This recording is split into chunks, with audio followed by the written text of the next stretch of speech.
friends, welcome back to my channel. So today I am here to do the high-end makeup tag for you guys. I am super excited to do this. I've seen this video floating around YouTube the past couple of months. It was created by Kelly Gooch and Jenna Froze, I believe is her name. And then my good friend Ashley Rebecca is the one who tagged me to do it. I will have all three other videos linked down below for you to check out. I believe this is like a spin-off of the drugstore makeup tag, but high-end, because Jenna Froze does more high-end on her channel, and then Kelly Gooch does a good mixture of high-end and drugstore, but I think this is like a spin-off of the drugstore makeup tag. So I am super excited. There are 14 questions here all about high-end makeup that I'm going to answer for you guys. Before I get started, don't forget I upload every Tuesday, Thursday, and Sunday for you. If you like this video while you're watching it, please go ahead and give it a big thumbs up. It really does help me out. And other than that, if you're excited and you want to hear my answers to the high-end makeup tag, then let's go ahead and get started. Alrighty, so the first question is, if you could only use one high-end brand for, like, I'm assuming the rest of your life, and you only had to pick one brand, what would you choose? And I chose Fenty. I like a lot of things by Fenty. I've been using Fenty pretty much since they came out and released and was a brand new brand, but like 3-ish years ago. I have tried a lot from them and I love a lot from them. I wanted to pick a brand that I felt like I could do a pretty good job of getting a full face of makeup from them, and I think I definitely could do that with Fenty. They have a hydrating primer that I definitely think I would enjoy. I think I would rather prefer to use their mattifying foundation. I've heard that their more hydrating foundation is a little too hydrating, which I don't know if I would necessarily prefer that. I love their setting powder. Their concealer is not my favorite, but I feel like I would deal with it if I, could only use Fenty's concealer, you know what I mean? I love their cream bronzers, their cream blush, their powder bronzer is amazing. I have not tried their highlights, but I've heard good things. I've heard good things about their mascara, all of the above. I love their setting spray too. Spoiler, it's gonna be an answer to one of these questions later on. So yeah, I love Fenty. I love their inclusivity. I love their products that I have tried by them. I have not tried everything, but their glosses, I feel like I just keep like popping things in my head of things that I've tried, and I just genuinely love that brand a lot. So yeah, if I had to pick one, I wouldn't want to pick one brand, but if I had to, it'd probably be Fenty. Alrighty, question 2 is, what is an underrated high-end brand? And I picked Grande Cosmetics for this. I feel like I don't hear a lot of people talking about Grande Cosmetics too much, and I genuinely like a lot of their products. I have them here to show you. That's why I was just like reaching for things. Their Plumping Liquid Blush and Plumping Liquid Highlight are amazing. The shades on them are stunning. The formula is beautiful. It wears well. It blends in nicely. Over powder, not over powder. It doesn't matter how you wear these. They are absolutely stunning and beautiful. I absolutely love these two. I feel like I don't wear them as much as I definitely should, but they're beautiful on the skin. I've talked about their Grande primer, their like mascara primer in the past. It is beautiful. It is wonderful. It's the only mascara primer that I've ever tried that I actually think does something. I think it really does help my lashes look longer and fuller and not clumpy. I feel like most other mascara primers that I've tried just make my lashes clumpy, but not this one. I love their lipsticks. They are like more of a plumping lipstick formula, which I don't usually tend to go for because plumping things usually really disturb my lips, upset my lips, hurt my lips. I don't know. I feel like that's a weird way to explain it, but I love this. It is actually the lipstick that I have on my lips today. That like center part right there is like skincare and nourishment for your skin, which I think is beautiful. Let me put a little bit more on. I haven't put some on it a little bit, but I love this. It does have that plumping feeling, that plumping effect, but it's not anything terrible. I think if you put this on chapped lips, it would definitely like not feel good. It would definitely be uncomfortable, but I really do. It's not too bad. I don't like the plumping effect, but it's not anything that's terrible or too painful that I can't get past, if that makes sense. I also really love their Grande Lips Plumping Liquid Lipstick. I have 2 shades of this. This is in the shade River Clay, and it is just a beautiful, let me swatch it. I probably should have been swatching all these for you, but it is just like a beautiful, just neutral brown shade that looks stunning with a ton of makeup looks, a ton of outfits. It is just a really beautiful shade. And then lastly, you guys know that I love their lash boosting formula mascara. This one is unopened. I haven't used it in a while because I've been trying to like rotate through my mascaras. I try not to have too many open at once. But yeah, I think Grande Cosmetics is a very underrated brand. I don't see too many people talking about them, and I think that they should be. Number 3 is a overrated high-end brand, and I feel bad. I feel bad picking this brand because I love a lot of things from this brand. I own a lot of things from this brand. I probably contribute to it being overhyped, if you want to call it that, but I chose Charlotte Tilbury, guys. I own a lot of Charlotte Tilbury, like I just said, but I don't know. A lot of her products don't blow me away. So her Hollywood Flawless Filter, I mean, this is okay. Like it's nice, it's pretty, it's glowy, but it's not anything revolutionary. I mixed it in with my foundation today, and I do have like a pretty glow going on, but I don't like need this in my routine. It's not something that I like have to have, you know what I mean? I know a lot of people love this product though, so that could just be like a me problem. Her setting spray, so many people hype this up and say it's like the best setting spray ever, and it just keeps your makeup on nonstop, and it just personally for me does not do that. Is it a nice setting spray? Yeah. It's not drying, it doesn't have too strong of a scent, it goes on nicely, it has a nice mister, all of the above, but people say that this like completely stops their makeup from transferring under their mask, and it's like the most, like, it's the setting spray that keeps your makeup on the most, and I personally just haven't had that experience with this setting spray. I like it, but it's not amazing like everyone says. You guys know my thoughts on the Airbrush Flawless Finish Powder. I have a big pan in it because it's a really shallow pan, and it's just not my favorite powder ever. It's drying on me, it oxidizes on me, and I think it's very overpriced for what you get. And then the last product I want to talk about is her Airbrush Flawless Foundation. This is not a bad foundation, but it's very, very mattifying. It can be very drying on my skin. It has a funky scent to it whenever I use it. I can't even describe the scent. I've tried to think about what it smells like in the past, and I don't even know what to describe it as, but I don't enjoy it. It wears nicely. I mean, it's not a bad, none of these are like bad products. It's not a bad foundation. None of these are bad products, but I don't know, man. I think Charlotte Tilbury is pretty overhyped. Number 4 is your favorite high-end product that is under $50, and I had to give it to my Nabla Skin Glazing Glass Finish Glow Powder in the shade Ozone. I'm obsessed with this highlight. Will I ever not be obsessed with this highlight? I don't think so. I just love it so stinking much. It is stunning on the skin, beautiful on the cheeks, lasts all day, it looks wet, looks lit from within, looks blinding and not too blinding all at once. It is just my favorite highlight right now. I'm absolutely obsessed with this thing. Number 5 is a hidden gem from the high-end category that no one talks about, and I chose my Fenty What a Do Mist. I do not really hear anyone talking about the setting spray, and I don't understand. It is such a beautiful setting spray. I love it. As you can see, I am almost done with it, and I'm going to definitely repurchase it, and I'm going to repurchase the full size. I just bought the mini to try it out because I like trying mini things before, you know, like investing in a full size, but this is a wonderful setting spray. It sets my makeup so nicely. It melts all the powders in, but it doesn't make you too dewy. I know it's called like the What a Do Mist, so you'd think it would make you extra dewy. It doesn't. It just melts everything together, makes your makeup just look beautiful. I don't think it necessarily makes your makeup last longer or anything like that, but it has a lovely like mister on it. It's a really fine mist. It's a really nice light scent to it. I just genuinely really enjoy the setting spray, and I hear it get no love on YouTube, and I don't know why. It's a hidden gem for sure. Number 6 is your favorite high-end foundation. Definitely my Shiseido Synchro Skin Self-Refreshing Foundation. I'm just, you guys, are you sick of me talking about this yet? Because I feel like you might be, because I just talk about this foundation all the time. It is so stinking good. It lasts all day long. It looks absolutely stunning on the skin. It is the foundation that I have on my skin today. I did mix it with the Charlotte Tilbury Flawless Filter. So it's like a little glowier than it normally would be. It gives you enough coverage, but it's not too coveragey. It just looks beautiful. It blends in to the skin.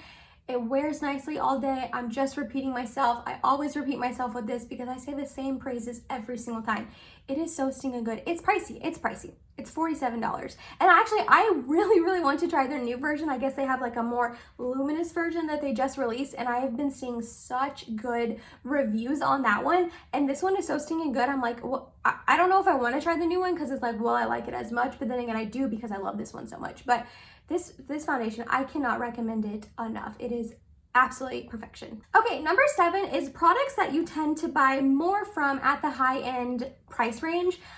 You know what? I feel like a lot of things, but honestly, I had to give it to eyeshadow palettes. I just tend to go for high-end eyeshadow palettes. I don't really have too many drugstore palettes. I'm not saying you can't get good palettes from the drugstore. ColourPop has amazing quality, BH Cosmetics, Juvia's Place. I have multiple palettes from all of those brands and love them very, very much, but I just tend to go for high-end eyeshadow palettes. I got a Charlotte Tilbury palette. I got some Natasha Denona palettes that I absolutely love. Huda's palettes I really, really love too. So yeah, I feel like I tend to be more high-end than drugstore. If I really look at my collection and break it down, I tend to buy more high-end than drugstore, I think. But in the product that I buy most high-end, I think it would have to be eyeshadow palettes. Number 8 is a high-end brand that you think is overpriced, and I gotta give it to Hourglass. I do. I like quite a few of their products. I like their Veil translucent powder. I love their blushes. I have a quad from them.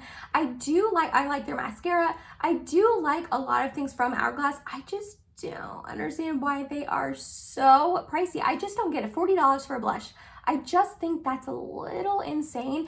And it's not like I don't think that the quality is there. And for the most part, they have nice packaging. It's aesthetically pleasing. It's nice and pretty to look at. It looks good on your vanity, all of the above. But like, why you gotta be that pricey? You know what I mean? And don't even get me started on their new skincare line that they're releasing, because those prices are outrageous. They're insane. But yeah, I mean, I like Hourglass. I buy Hourglass. I tend to try to get it on sale either during the Sephora sale, or I've gotten things on Net-a-Porter on sale. So they do go on sale, thankfully, because they are so pricey. But I just like, why you gotta be that expensive? Number 9 is your favorite high-end limited edition product, and that is definitely my Anastasia Beverly Hills and Amrezy highlight. This highlight is just stunning. I really, really wish they would bring it back. I actually got it on the second round. The first round, I wasn't too into highlight or anything like that. And then I honestly always thought it would be too dark on my skin tone. But then I saw it the second time it released a couple years ago, and I saw it in Sephora and swatched it. And I was like blown away by how absolutely stunning it is. It's the highlight that I have on my face today. I really, really love this highlight. It is absolutely stunning on the skin. It looks beautiful. It wears well all day. It never gets like too metallic or weird. It doesn't emphasize texture or anything like that. I really, really wish they would bring this back. I know it'd be kind of weird because it would be like a third time, but like, I think they should do it. I do. I think that it would sell out again. I think it would be hyped again. I still hear people talking about it, myself included, and it released years ago. It is just a beautiful color, a beautiful formula, and if you don't have it, I'm really sorry because it's stunning. Alrighty, number 10 is the best high-end eyeshadow formula, and I definitely have to give it to my girl, Natasha Denona. I love Natasha Denona. I have 5 of her minis, but I just pulled out 3 to talk about. The first one is her mini nude palette. I love this. I have used this to death, especially that middle shade. It has got quite a big dip in it. I also have her mini gold palette, which is absolutely stunning. I love a green eyeshadow, and these shades are just beautiful. And then my favorite is the mini retro palette. I just am in love with these 5 shades so much. They are absolutely stunning. I love the Sunrise palette. This was the first midi palette that released, and it was the first one that I obviously purchased, and I think that these shades are so beautiful. They're unique, they're stunning, they blend well. I do have a little trouble with some of these deeper mattes getting a little patchy on me with this palette, but it is just one that I continue to reach for, even though it's like a couple years old at this point. And then my Glam palette is just one of my favorites ever. It's actually the palette that I used on my eyes today. I went in with this blend shade in my crease. I then went in with Smoke on the outer portion and up into the crease. I used center eyelid all over my eyelid, and then a little bit of this outer eyelid on the outer eyelid portion. And then this center eyelid shade is what I used as my inner corner and brow bone highlight. And I love her shadows. I love the color she chooses. I love the story she puts together. I love the formula, just everything about Natasha Denona I really do love. I don't have any of her like really big $129 palettes, but I wouldn't be surprised if one day I eventually buy one of them. I'm not interested in the bronze palette at all. I'm still not. I thought after seeing it in person I would be, and I saw it in person at Sephora a couple months back, and I still just wasn't interested. I don't know what it is about that palette, but I keep going back and forth on the Love palette. So I've heard mixed reviews on it, that some of the shades are a little patchy. It's not like her up to quality as her other midi palettes or anything like that. but then I keep hearing people talking about it and then it makes me want it again. So I haven't decided if I'm gonna get the Love palette or not. It's limited edition, so I probably should decide eventually if I'm going to or not, because I don't want it to disappear forever, but I love Natasha Denona's formula. I really, really do. Alrighty, number 11 is the worst high-end eyeshadow formula you ever tried, and definitely Ilia. I'm gonna go ahead and pop up a picture here because I don't have the palette anymore. I decluttered it, but it is the Necessary eyeshadow palette.